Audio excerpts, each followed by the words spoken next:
Cerita ini ya fiktifelaka, jika ada kesamaan nama toko, tempat ke Javian atau puncerita, itu adalah kebetulan semata dan tidak ada unsur kesengajaan. Siapa 3 gubernur yang namanya sibuk warawiri di TV dan media sosial belakangan? Jika pertanyaan ini diajukan ke anak milenial berumur 25-40 tahun, bisa jadi mereka kompak menjawab 3 nama. Ridwan Kamil, Ganjar Pranowo, Anies Baswedan.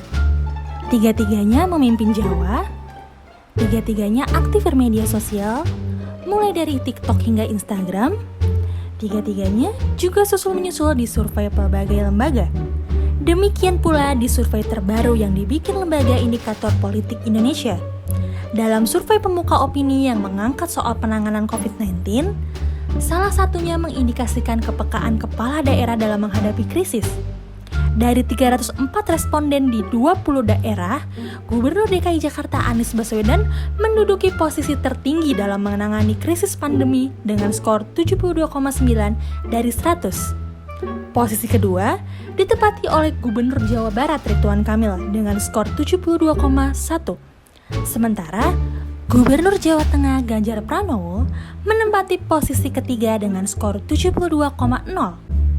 Direktur Eksekutif Indikator Politik mengatakan Anies Baswedan, Ridwan Kamil, dan Ganjar Pranowo dinilai memiliki sikap kepemimpinan yang lebih baik dibandingkan dengan sejumlah gubernur dari provinsi lain. Memang, hasil ketiganya cenderung imbang, tidak ada selisih atau perbedaan yang signifikan antara satu dengan lain. Anies Baswedan berhasil menjadi gubernur yang memiliki kepekaan krisis tertinggi, sedangkan Ridwan Kamil unggul soal komunikasi publik dan koordinasi dengan pemerintah. Meskipun berada di urutan ketiga, skor Ganjar Pranowo tidak tertinggal jauh dari kedua gubernur tersebut.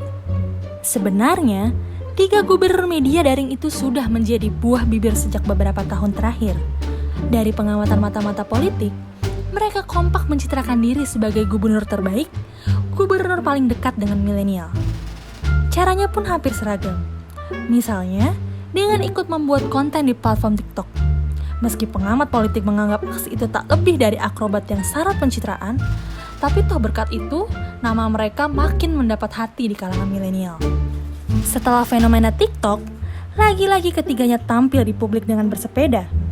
Bersepeda sendiri merupakan kegiatan yang bersentuhan langsung dengan masyarakat.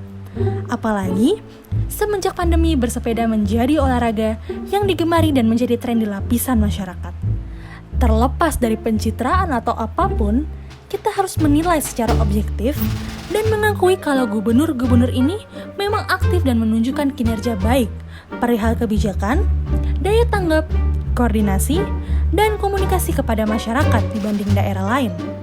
Namanya juga politikus, masa nggak pencitraan sih? Ayo, jangan fokus ke pencitraan terus. Yang penting kinerjanya, bos.